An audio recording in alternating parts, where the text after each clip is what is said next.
का question number 10 बहुत ही प्यारा सा कॉन्सेप्चुअल क्वेश्चन है। एवरेज का कॉन्सेप्ट इसमें थोड़ा सा क्लियरेंस चाहिए कि तुम लोगों को। Let's discuss the average of non decreasing sequence. Non decreasing sequence क्या होती है पहले वो थोड़ा सा चेकआउट कर लो तुम लोग। नॉन डिक्रीजिंग सीक्वेंस, मान लो तुम्हारे पास A1 A2 AN है, तो इसका मीनिंग ये होगा कि जो A1 है वो क्या होगा, लेस देन इक्वल टू होना चाहिए A2 से, लेस देन इक्वल टू होना चाहिए A3 से। नॉन डिक्रीजिंग का मतलब ये नहीं कि लेस देन ही होगा, इक्वल टू भी चलेगा, राइट। और ये चलेगा तुम्हारा AN तक। Getting my point? कहने का मतलब अगर मैं A1 की वैल्यू 30 लेता हूं तो मुझे A2 की वैल्यू 30 ले सकता हूं, 31 ले सकता हूं, बट 29 नहीं ले सकता। पहला केस आई थिंक क्लियर है ना। इनका जो एवरेज है वो गिवन है तुम्हें 300। मतलब एवरेज क्या होता है, you know very well. Average का एक छोटू सा कॉन्सेप्ट होता है। एवरेज होता है सम ऑफ ऑब्जर्वेशन, जितनी भी ऑब्जर्वेशन है उनका सम, और कितनी ऑब्जर्वेशन है उनसे divide, that's called average my dear student. हाँ, बड़ा ही इंटरेस्टिंग सा क्वेश्चन है, आगे देखो डील करते हैं इसको।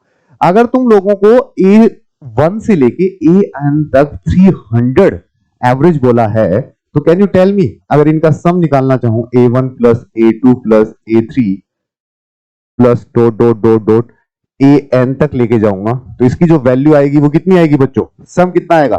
300 तो एवरेज है, और सम कैसे आता है सर? एवरेज को नंबर ऑफ ऑब्जर्वेशन से मल्टीप्लाई, कितने हैं? N। लेट्स सी, अब क्या है, वो रिप्लेस कर रहा है A1 को, रिप्लेस कर रहा है किससे बच्चों? A1 को रिप्लेस कर रहा है 6A1 से। तो नेक्स्ट स्टेप में क्या हो रहा है, 6A1 plus sir A2 plus sir A3 plus dot dot dot sir AN, और यहां पे जो ऑब्जर्वेशन बन रहा है वो 400 बन रहा है। बेसिकली अगर तुम इन दोनों को सॉल्व करना चाहो तो जस्ट एक लीनियर इक्वेशन है, सॉल्व कर लेना।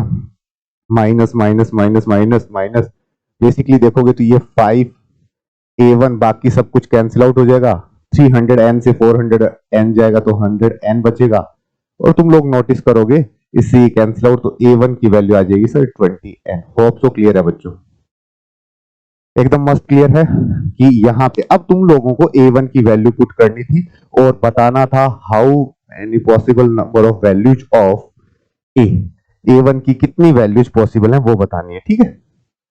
चलो देखते हैं मस्त वे से। अगर मान लो मैं N की वैल्यू 1 पुट करता हूं, तो बच्चों एक ही ऑब्जर्वेशन है और A1 तुम लोगों का कितना आ जाएगा सर? A1 आ जाएगा 20 इंटू 1 20। बच्चों क्या ये कंसीडरेबल है? क्या इसे मैं कंसीडर कर सकता हूं? I have a one observation 20 और उसका एवरेज भी तुम्हें पता है 20 ही होगा, तो क्या ये जो केस है वो फुलफिल कर पा रहा है? नहीं। पहला केस आप नेग्लेक्ट करो। दूसरा देखो, n इक्वल टू 2 पुट करने पे आई हैव अ 2 ऑब्जर्वेशन, जिसमें से फर्स्ट ऑब्जर्वेशन कितनी है बच्चों? अगर सर 2 पुट करोगे तो 20 इंटू 2 40, और तुम्हें पता है कि जब 2 ऑब्जर्वेशन n की वैल्यू 2 रखोगे तो सम आना चाहिए कितना बच्चों? सम आना चाहिए 600, जिसमें से एक वैल्यू 40 है, तो सेकंड वैल्यू पॉसिबल है कितनी?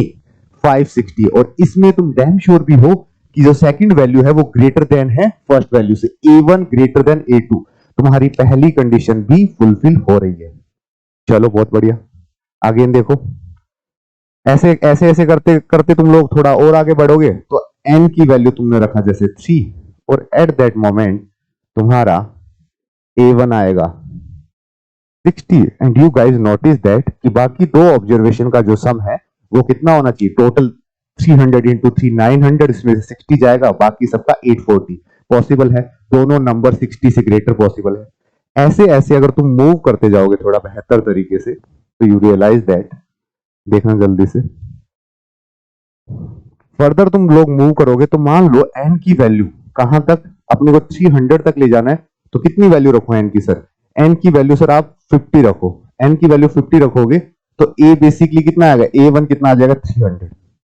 इससे बड़ा वैल्यू नहीं रख सकता मैं, इससे बड़ा वैल्यू रखूंगा ना तो एक बड़ी गड़बड़ हो जाएगी। क्या कि सर अगर आप n की वैल्यू 16 रखोगे तो A1 जो है वो 320 आ जाएगा, जो एक्चुअल एवरेज से ज्यादा बड़ा वैल्यू है। तो तुम लोगों को पॉसिबिलिटीज तो पता चल गई, बट क्या ये केस फुलफिल कर रहा है तुम्हारे इस केस को कि 15 ऑब्जर्वेशन का एवरेज 300 है?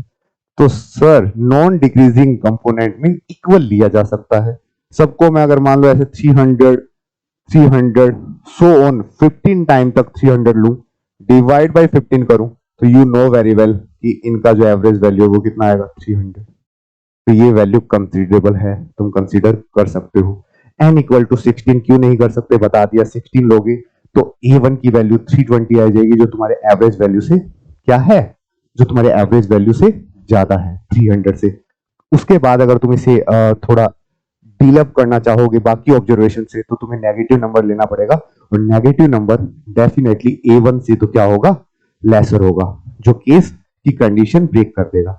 बहुत ही प्यारा क्वेश्चन था ये। जब कैट में आया तो मैक्सिमम लर्नर्स ने इसका आंसर 15 किया था कि a1 की 15 वैल्यू पॉसिबल है, और बच्चों इसकी सिर्फ 14 वैल्यू पॉसिबल होगी। ये जो पहली वाली वैल्यू है ये पॉसिबल नहीं होगी।